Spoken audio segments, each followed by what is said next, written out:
Ela é bem-vinda? Sim ou não? Já está aqui, daqui a pouco ela vai louvar a Deus. Mas quantos querem ouvir a palavra do Senhor mais uma vez?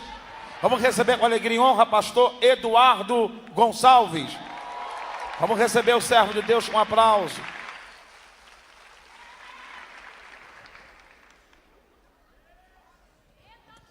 Graças a Deus. Meus irmãos, a paz do Senhor.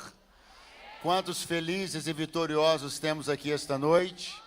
Quem ainda está empolgado nessa madrugada, diga graças a Deus. Pegue a sua Bíblia, por favor. Pegue a sua Bíblia agora mesmo. Que Deus em Cristo possa continuar abençoando muitíssimo a todos os queridos irmãos e irmãs que tanto nos abençoaram hoje aqui, servindo com alegria, entusiasmo, entrega.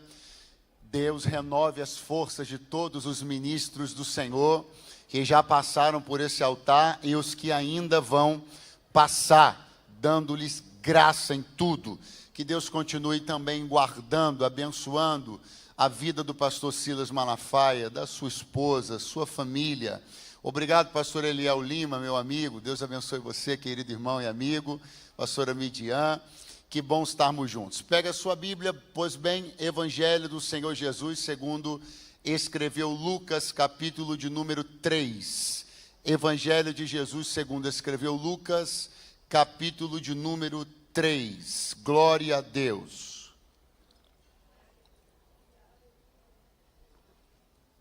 Evangelho de Jesus, segundo escreveu Lucas, capítulo de número 3.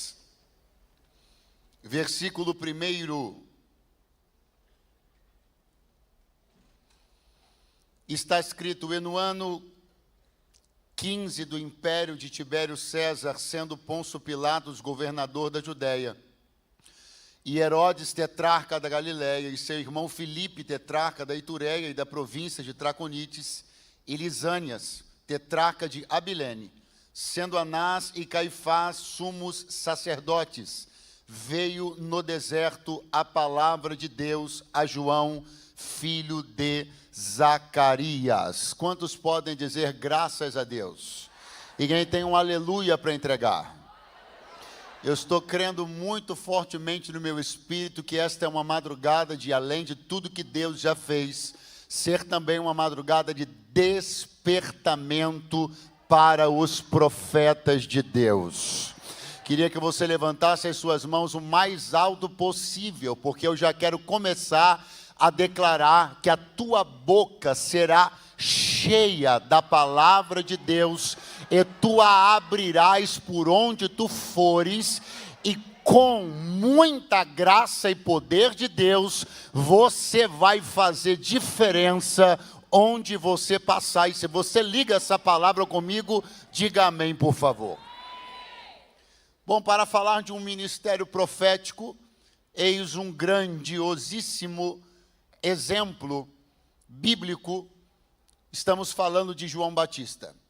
Bom, dizer que ele é um grande exemplo é usar as palavras do próprio Jesus, que disse que nascido de mulher não havia ninguém maior do que João. Sobre o ministério de João Batista repousam algumas responsabilidades únicas, ou seja, você não vai ver isto no ministério de nenhum outro profeta. E olha que a Bíblia tem muitos profetas. João Batista faz o encerramento de uma época, de uma era, e ele também representa o anúncio de uma nova época.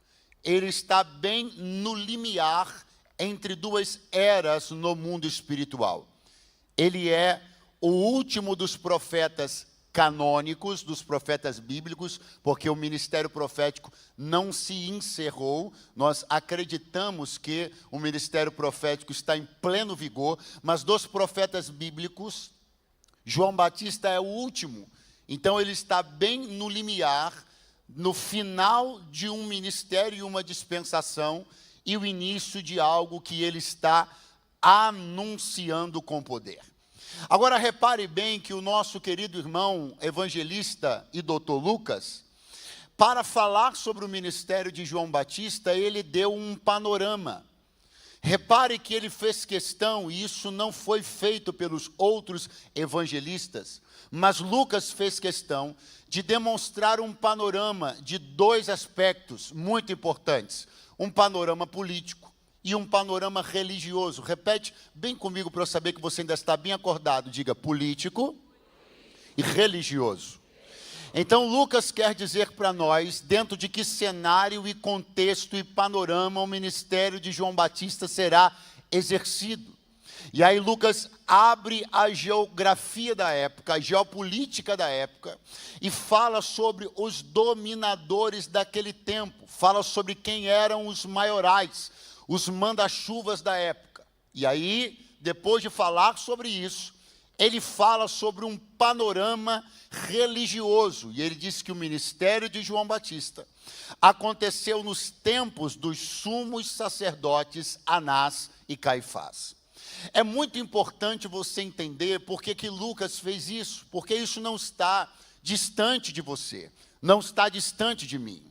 Porque quando Deus saca da sua aljava um profeta, não é para jogar para qualquer lugar.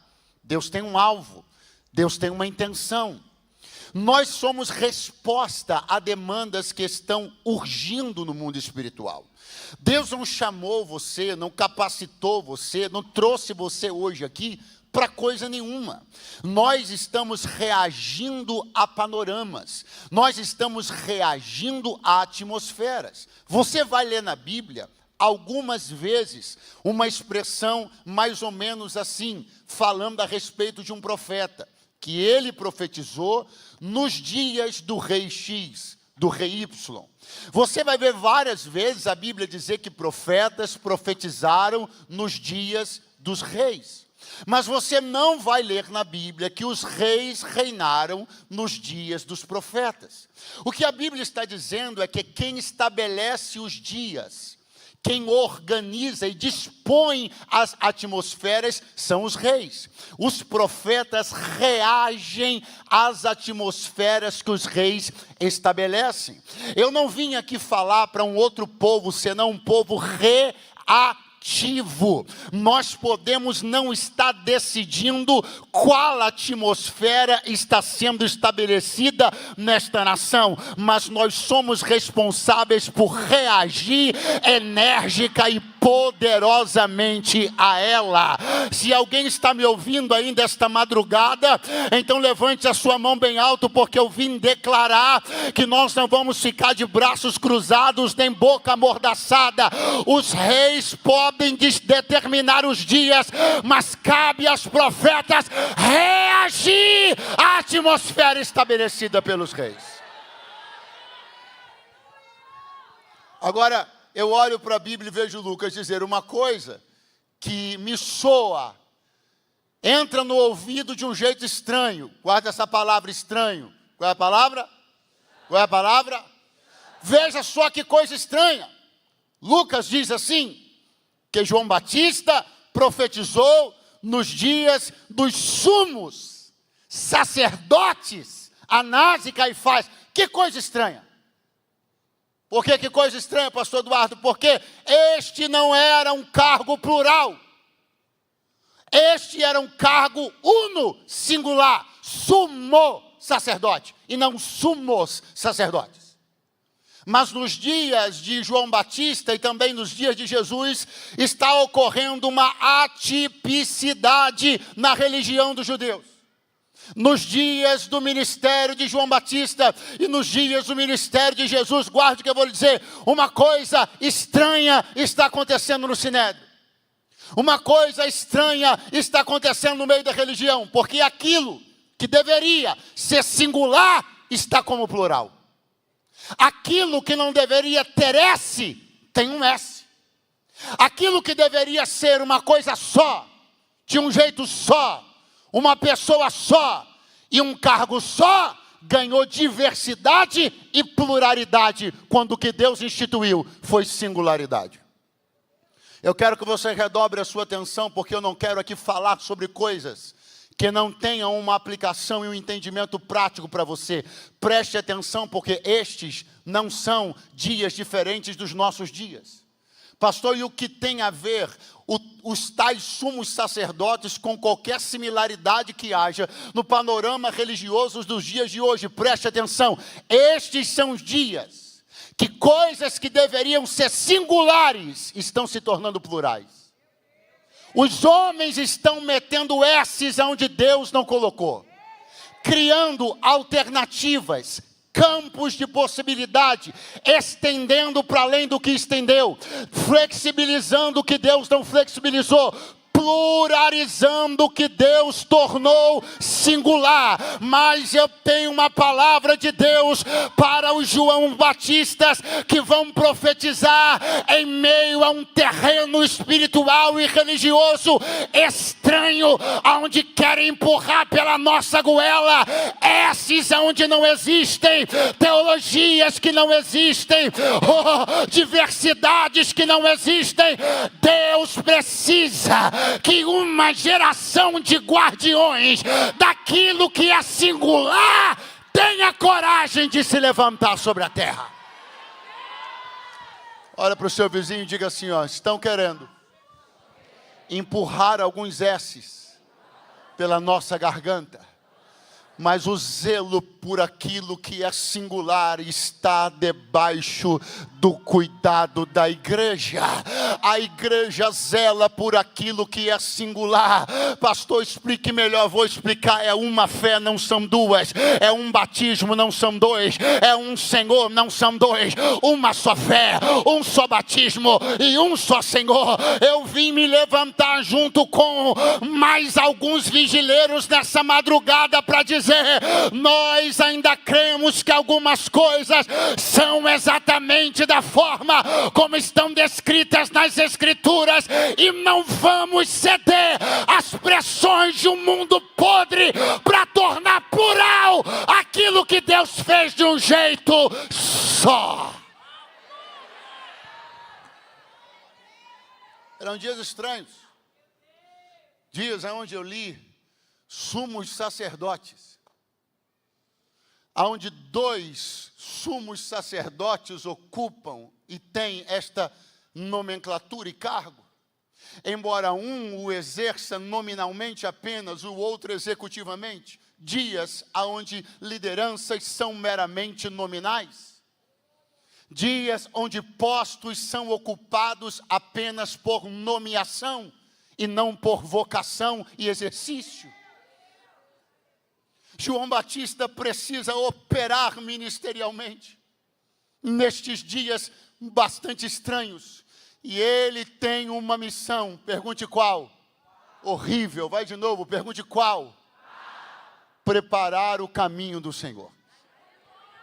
Repete comigo: a missão de João Batista é preparar o caminho do Senhor.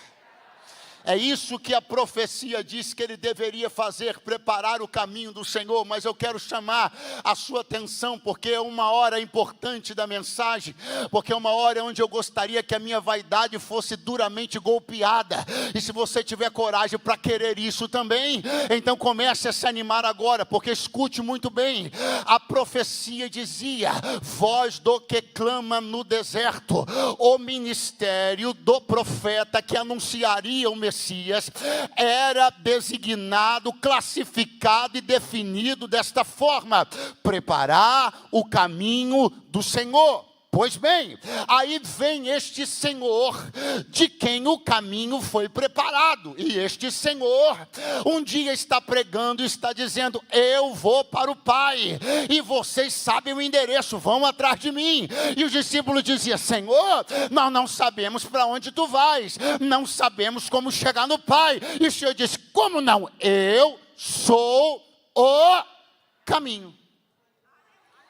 Então eu estou dizendo para você que a profecia dizia sobre o Messias, sobre o pregador e profeta que viria antes do Messias, que ele prepararia o caminho do Senhor. E esse Senhor disse: eu sou o caminho. Então seria correto se eu dissesse aqui nessa madrugada, às 4 horas da manhã, sem querer dar nó na sua cuca, mas seria correto ou não se eu dissesse que João Batista veio para preparar o caminho do caminho? Sim ou não? E é agora que eu fico com vergonha, porque se até o caminho, teve um caminho preparado, quem sou eu para pensar que não preciso de um?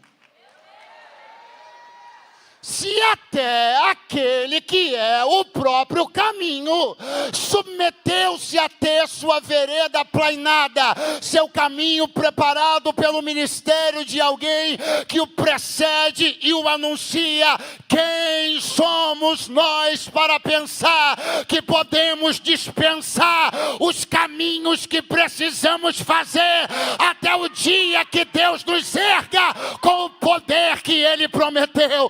Ou se alguém tem coragem para levantar a mão agora, eu tenho uma palavra de Deus para declarar: não tenha medo do caminho, não fuja do caminho, não se furte da responsabilidade de passar pelo teu caminho, fazer teu caminho, cumprir teu caminho, porque o Deus que servimos é Deus de caminhos e Deus de processos.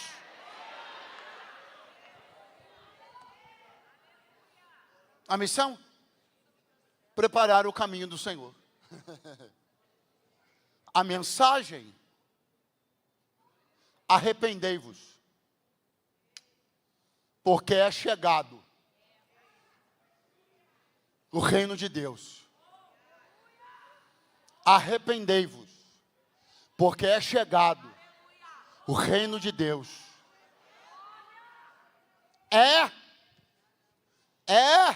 Vocês estão me ouvindo bem aí? Estou achando esse som muito presbiteriano. O que está acontecendo? Me ajuda, deixa ele mais pentecostal. São 4:05 da manhã, aleluia. Eu não tenho a unção do nosso irmão Hernandes Dias Lopes, aleluia, glória a Deus. Escute bem. Voz do que clama no deserto, preparai o caminho do Senhor. E um homem abre a sua boca para dizer: arrependei-vos, porque é chegado. Não vai chegar. Não estou achando que vem. Não estou sentindo. Chegou. É chegado o reino de Deus.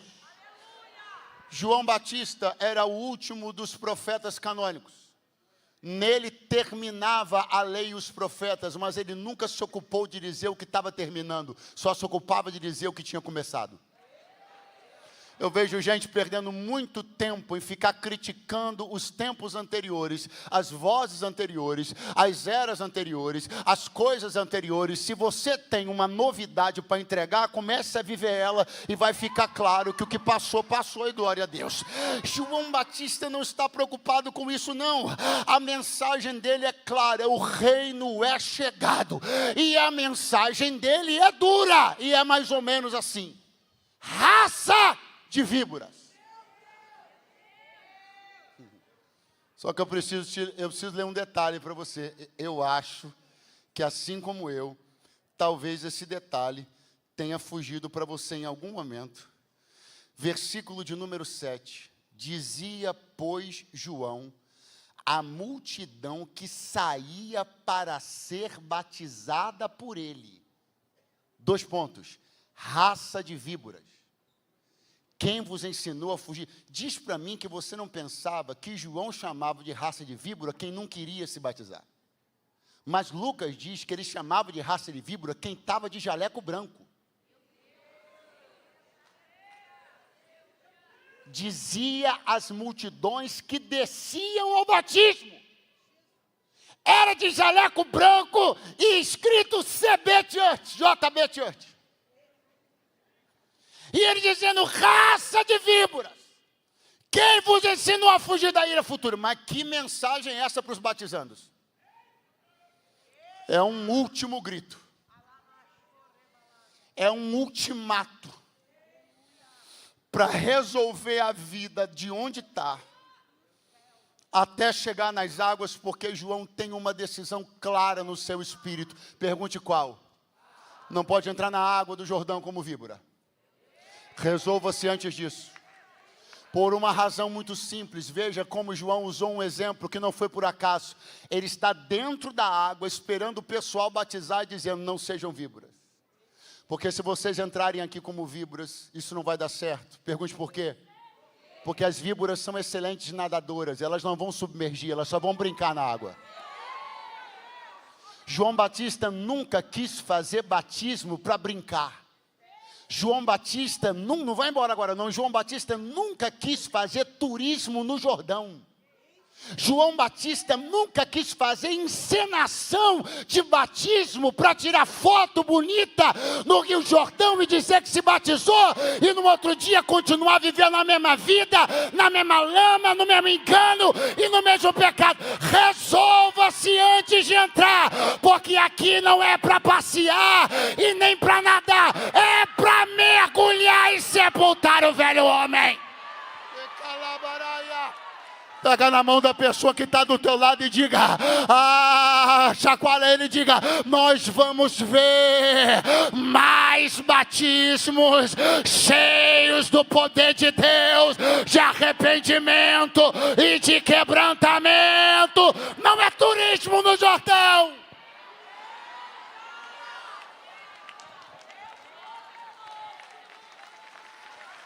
Não é turismo no Jordão. Não é para juntar a mãozinha, tirar uma fotinha no Jordão, publicar na rede social e no outro dia voltar para a mesma lama, a mesma sujeira de sempre. Não ter coragem de abrir mão, não ter coragem de fechar contratos, rasgar contratos, quebrar alianças. Não é fazer encenação no Jordão para continuar nadando como uma víbora, desfilando e sem compromisso com a mudança. Eu estou declarando na autoridade do nome de Jesus, nós vamos ter batismo de arrependimento nessa nação. Nós queremos, todos eles, queremos os artistas, os influenciadores, queremos quem tem milhões de seguidores, queremos quem nem rede social tem, mas queremos quebrantados, adeptos ao evangelho real de Cristo. Não é para fazer turismo no Jordão, é para se arrepender no Jordão. João Batista dizia, aqueles que estavam descendo. Nós estamos falando de um homem com esse tipo de coragem. Um homem que era prometido pelo Senhor a seus pais, que tinha um chamado desde o ventre da sua mãe. Quem ainda está por aí, diga amém. Amém. Repare que quando lemos a respeito do nascimento de João Batista, nos deparamos com algumas questões bastante intrigantes e interessantes. E a primeira é que você deve se lembrar que por ter questionado e duvidado da palavra do anjo Gabriel, o pai de João Batista, o sacerdote Zacarias, ficou mudo. Ele estava no cumprimento do seu turno sacerdotal. E de repente ele ousou questionar da palavra e Gabriel disse, eu sou Gabriel. Assisto diante do trono do Altíssimo. E tu ficarás mudo para não questionares mais da palavra do eterno Deus. E o sacerdote ficou? O sacerdote ficou? E a dona Isabel engravidou. 9 meses se passaram. E chegou o dia de apresentar um menino. E como o sacerdote estava, os especuladores ganharam voz. E começaram a dizer, Zacarias é o nome dele. Sabe por que houve um coro popular para nomear João Batista? Porque o sacerdote estava. Sabe por que houve especulação a respeito de uma coisa que era espiritual? Sabe por que gente comum estava metendo o bedelho numa questão espiritual? Porque o sacerdote estava. Porque se você se calar, alguém vai falar no seu lugar. Se você não pegasse a sua boquinha e defender a sua fé, alguém que não entende nada de fé vai querer meter o bedelho onde não foi chamado. Se os nossos teólogos pentecostais não começarem a colocar a cara na internet para poder explicar que nós não vivemos só de movimento e experiência, mas temos uma teologia, nós vamos ver os antropólogos e filósofos e os coaches metidos à besta querendo legislar sobre o que não conhecem e sobre o que não têm testemunharam, porque se o sacerdote se cala, o nécio especula. Se o sacerdote se cala, o sociólogo mete o bedelho onde não é chamado. Se o sacerdote se cala, o antropólogo quer falar de fé. Se o sacerdote se cala, o cientista quer falar de poder espiritual. Mas não, eu vim declarar que não. Eu avisei no início e vou repetir. É madrugada de Deus levantar os profetas. Não vai ter espaço para especulador. Eu não vou deixar brecha.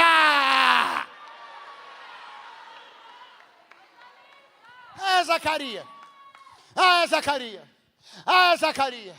Aí a irmã Isabel entrou. Aleluia. Não é não. O nome dele é João. Vocês não conhecem a profecia? Não sabem o que Deus falou comigo? Estão aí seguindo um protocolo, um dogma. Estão aí calculando, se o pai chama Zacarias, vai chamar Zacarias. Estão fazendo continha de 2 mais 2. Você não sabe nem como é que eu engravidei. Eu já engravidei velha, estéril, e vocês querendo fazer conta de 2 mais 2, e eu vivo no sobrenatural.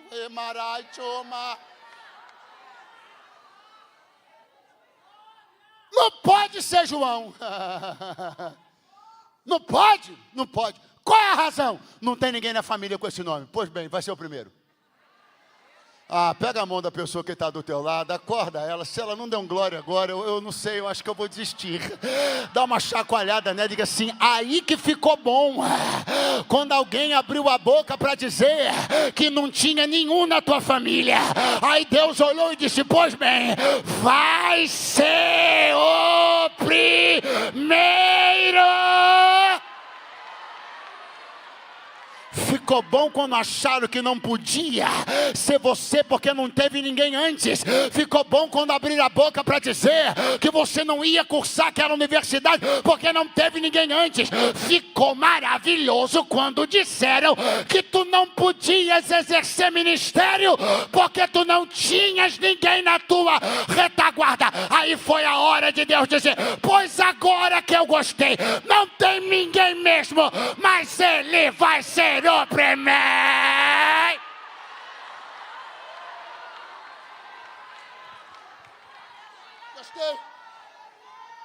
Gostei desse negócio de não ter ninguém. Gostei muito. Vai se chamar João. Que eu, você, todo mundo aqui conhece e sabe que o nome completo, bonito, vai ser como que nós vamos conhecer ele? Como é que ele será conhecido? Muito fraco, vai de novo. Como é que é? João? Mas a primeira vez que Lucas mencionou sobre o ministério deste homem. Obrigado, meu amor. Lucas não mencionou João Batista. Lucas disse: veio a palavra do Senhor no deserto a João, filho de Zacarias. A primeira vez que Lucas menciona o nome de João, Lucas não diz João Batista. Lucas diz João, filho de Zacá.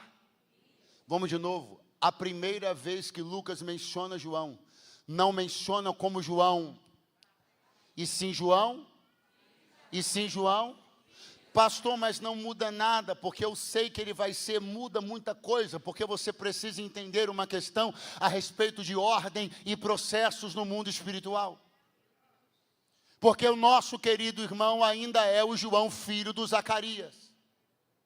Assim é chamado, assim é conhecido, e se eu te disser a razão, você vai rir.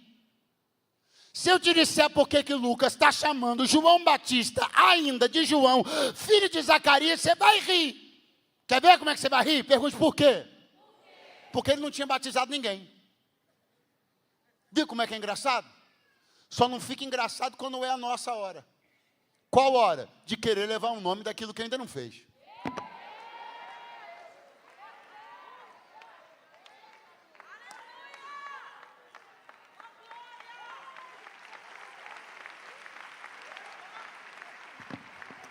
Porque se não batizou ninguém ainda, então é o João, filho do...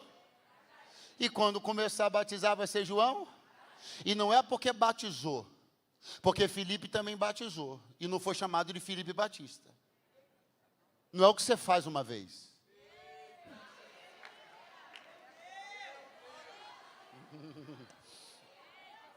Você entende que para Deus repousar alguma coisa sobre a cabeça de alguém, classificá-lo, rotulá-lo e nomeá-lo, Ele não pode ter um flerte com aquilo. Ele não pode chegar lá e dizer, estou com vontade de fazer, porque eu não sei, estou com vontade, acordei hoje com vontade. Não é uma coisa, se não é paixão de verão, não é paixão de carnaval, não é amor de primavera, não é um faniquito que te dá não, meu filho. Ou esse negócio pegou você, ou tu dorme pensando nisso, acorda pensando, ou já se misturou com as suas veias e suas células, ou esse ministério já está confundido ao seu próprio DNA, ou não queira levar nome de algo que você faz de vez em quando dá vontade. Para Deus repousar. Para Deus repousar, não é chegar lá e batizar não, filho. Para Deus repousar sobre uma pessoa, algo dessa envergadura, João Batista, não é que batizou um dia, não é que batizou uma vez, não é que batizou porque o fulano batizou também, não é que batizou porque achou bonito e viu na internet, não é que batizou porque a IA falou que era o que ia dar certo em 2026, não, é porque isto estava profetizado a respeito dele, e ele foi atraído irresistivelmente até o deserto para que se cumprisse a profecia. Você não é um aventureiro, você está no centro de um propósito que é maior do que a tua própria existência. Está confundido a ela e vai dar sentido aos teus dias. Se tem alguém ainda esta madrugada para liberar um grito de glória a Deus, faça isso agora, por favor. Não, isso aqui não é sobre o que se faz um dia. Não. Isso aqui não é sobre o que se faz uma vez. Isso aqui é sobre ter sua vida completamente entrelaçada a uma função, a um ministério. Isso aqui é sobre ver sua existência confundir-se com a existência do seu propósito, a ponto de haver a fusão entre ambos.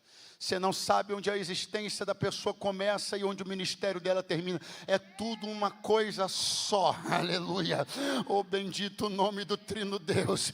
Veja bem, eu estou lhe falando sobre um profeta tremendo, cheio do Espírito Santo, mas que precisou tomar uma decisão absolutamente simples. Pergunte qual? Estar onde a profecia disse que ele deveria estar. Porque não estava escrito na profecia, voz do que clama na sinagoga. Estava escrito voz do que clama no deserto. Não estava escrito na profecia voz do que clama no templo. Estava escrito voz do que clama no deserto. Sabe por que não está dando certo esse negócio com você? Porque você está se desencontrando com o endereço da profecia. Porque você leu lá na profecia deserto, aí você fingiu que não leu, colocou um outro lugar mais legal para você estar. E o Senhor me disse assim, olha, eu vou enviar a minha palavra no deserto, e quem tiver coragem de estar lá para ouvir, eu vou fazer dele a voz do que clama no deserto. Meu filho, monte é bom, mas se não é monte que está na tua profecia, não adianta subir monte. Sinagoga é bom, mas se não é sinagoga que está na tua profecia, não adianta ir para a sinagoga. O templo é bom, mas se não é o templo que está na profecia de João, não adianta esperar a voz de Deus no templo, é no deserto. Eu estou declarando que você não vai fugir mais, não vai inventar mais um endereço paralelo e nem conveniente. Você vai de encontro ao lugar da profecia. A voz é do que clama no deserto. Então, mamãe, Papai, estou me despedindo de vocês hoje. E estou indo para onde a profecia disse. Porque se eu creio que o profeta Isaías falava de mim quando ele escreveu isso, então eu tenho que estar aonde a profecia diz que eu estaria. Vou para lá como João, filho do Zacarias. Vou começar a fazer o que Deus me chamou. E Ele vai me dar um nome e vai reconhecer o ministério que Ele me entregou. Vai ser desse jeito. Vai ser? Vai. Na vida de quem? Do João. Filho de quem? Do Zacarias. Que por sua vez era o quê? Sacerdote. Portanto, se sacerdote, levita. Olha para mim. Porque o pai de João Batista era um sacerdote. Portanto, era um Quem ainda está aí, diga amém, por favor. Estamos terminando. Como é que é? Era um Bom, aí a conta ficou simples. Se o pai de João Batista é um levita, adivinha de que tribo João Batista é? João Batista é um muito fraco. Vamos lá, minha gente, ele é um levita. Eu estou falando para você que esse profeta, que nós estamos aqui tão empolgadamente falando sobre suas realizações de ministério, eu estou lhe dizendo que ele também era um levita. E eu amo ver esta junção maravilhosíssima na vida de João Batista, porque era um profeta e também era um levita. E é tão importante, ajuda tanto, quando o indivíduo consegue perceber que bom é ser profeta, importante também é ser levita. Na nossa compreensão de hoje em dia, falar do levita é falar daquele que é dado, que é devotado ao serviço, à função e particularmente à adoração. Sim ou não? Sim ou não? É muito importante para João Batista também ser um levita, porque o culto dele vai ser no deserto. E eu preciso que você entenda que eu fico preocupado quando eu percebo que profetas que nunca aprenderam a ser levitas não sabem fazer culto no deserto. Eu já vi muitos que só sabem funcionar aqui. A espiritualidade e devoção dele é ativada pelas ondas do microfone. Não tem comportamento de adorador, não sabe ser levita, não faz culto. Se depender da adoração que flui dele para acontecer uma coisa, não acontece nada. Precisa da banda, do louvor, que alguém faça a atmosfera por ele, porque é bom de assim diz o Senhor, mas de glória a Deus não entende nada e nem aleluia. Aí quando tem que ir profetizar no deserto, que não tem tecladista, não tem baterista, não tem vocal, não tem cantor, não sabe se virar, porque nunca aprendeu a ser adorador.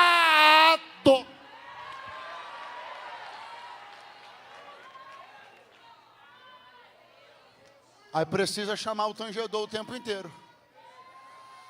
Não sabe fazer culto, não sabe se comportar como adorador, não funciona devocionalmente fora do exercício profético. Se não estiver falando em língua estranha, não consegue ter espiritualidade. Se não estiver se movimentando de um jeito ou de outro, não tem quebrantamento e não tem devoção. Deus me trouxe para te dizer: te quero profeta, mas te quero levita. Te quero profeta, mas te quero servo lá na tua igreja.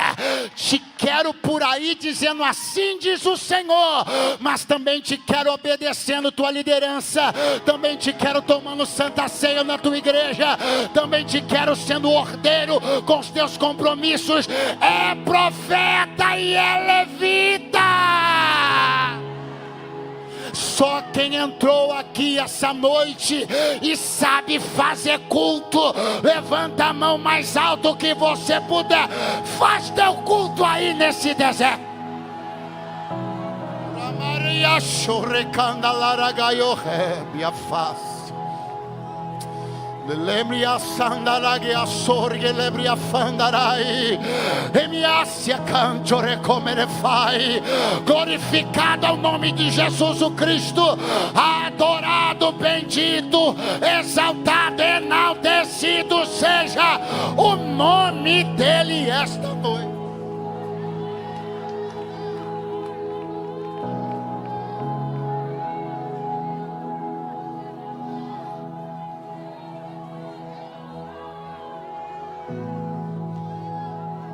João Batista percorria todo o território do deserto da Judeia. João Batista viveu primeiro perto da água, para depois entrar nela. João Batista conheceu toda a geografia do deserto da Judeia, andando a pé de um lado para o outro, antes da primeira pessoa botar o jaleco branco para se batizar. Pastor, onde o senhor quer chegar? Na estranha relação que existe entre o que você diz ser teu sonho e as terras que você anda percorrendo. Você diz que é o João Batista, mas ninguém nunca te vê perto da água.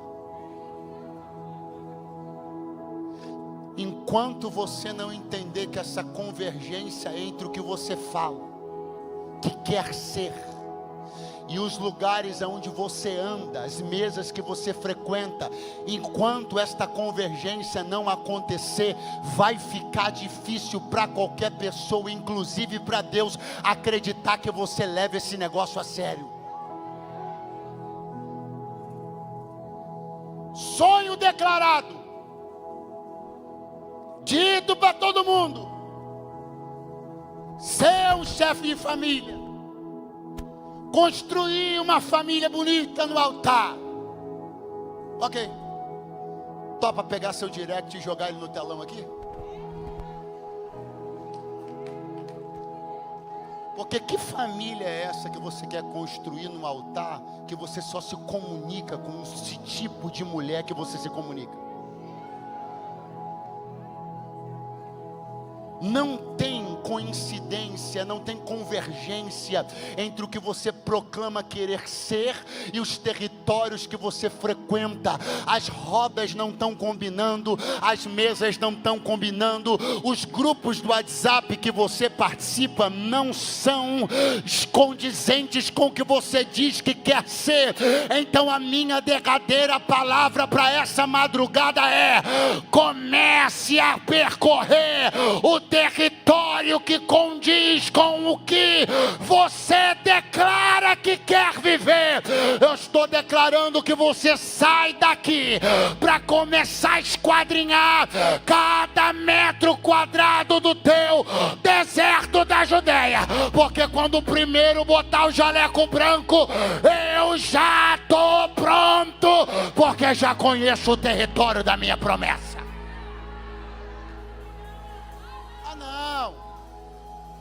Mas você não quer andar pelo território do deserto da Judeia. Você quer esperar aparecer o primeiro. É quando eu fizer uma fila para o batismo, você entra na água pela primeira vez, né? Você nem conhece quais os pontos do Rio Jordão que são bons para fazer o batismo, porque você nunca nem entrou lá, cara. Você nem conhece a temperatura, por isso que você se assusta com o ministério, porque você nem se ambientou com a temperatura dele.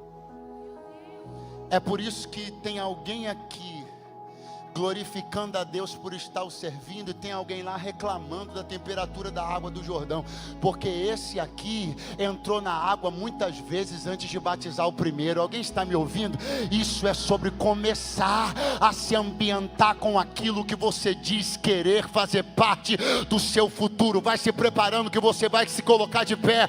Eu estou declarando que a partir de hoje você anda, você conversa, você percorre, você participa de coisas que estejam alinhadas ao que Deus determinou para você naquela profecia. Quem liga essa palavra comigo, dá um pulo dessa cadeira agora, fica de pé do teu lugar, porque alguns lugares não vão mais te encontrar. Acorda a pessoa que está do teu lado e diga: você não vai ser visto mais em alguns lugares. Você está indo para percorrer o território do teu propósito. Você não será visto. Se prepara! Ainda essa madrugada você sai de alguns grupos. O grupo vai amanhecer com a mensagem: fulano saiu.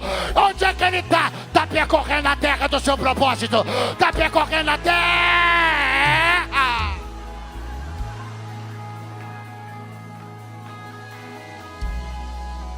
Levanta a tua mão mais alto que você puder. Eu disse o mais alto que você puder. Eu disse o mais alto que você puder. Eu estou declarando no nome de Jesus: tudo que a profecia determinou ao teu respeito vai se cumprir na tua vida para o louvor da glória daquele que chamou você pelo nome, aquele que te conhece quando tu ainda eras massa informe no ventre da tua mãe. Há uma demanda, há uma urgência, há uma necessidade, e você é a resposta para ela. É Daniel para a Babilônia, é José para o Egito, ou é João Batista para o deserto. Eu não sei aonde você vai, eu não sei a que demanda você responde, mas eu sei que Deus não reuniu gente comum esta noite aqui. Ele reuniu gente incomum, gente até meio estranha, para responder a cenários estranhos debaixo de poder do céu.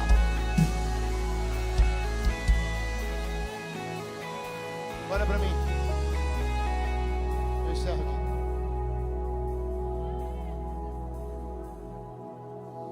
O cenário político era estranho. Os reis eram estranhos. Um irmão tomava a mulher do outro irmão. Rolo. O cenário religioso era estranho. 2 sumos sacerdotes vivos. Em tempos tão estranhos, você acha que Deus podia levantar um profeta normal? Eu quero que você olhe para alguém do seu lado e diga: você anda normal demais num mundo muito estranho. Você anda normal demais em tempos muito estranhos. Estou falando para você do profeta que se vestia de pele de animal, comia gafanhoto e mel silvestre. Era o esquisitão. Era a resposta de Deus a um mundo estranho, uma religião estranha, reis estranhos e um profeta na excentricidade, na loucura de um Deus que até na sua loucura é mais sábio que a sabedoria dos homens. Então levanta a mão, porque eu declaro que algumas boas, velhas loucuras que você abandonou pelo ministério vão voltar a ser realidade na sua vida.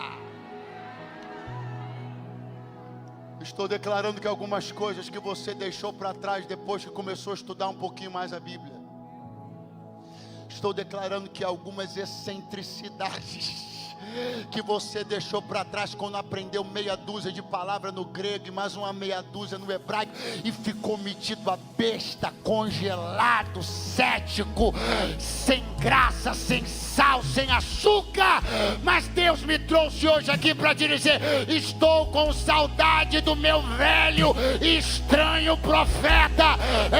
Eu vou levantar profeta dias estranhos, em tempos estranhos. Eu sou o primeiro candidato. Se tem mais alguém, levante a mão, por favor. Abra sua boca e glorifique a Deus por alguns segundos, por alguns segundos, por alguns segundos, por alguns segundos, por alguns segundos, por alguns segundos, até que a glória de Deus venha, até que a glória de Deus venha, até que a glória de Deus venha. Vai descer, vai descer, vai descer, vai descer, vai descer. Empoderamento, capacitação do céu em tempos estranhos.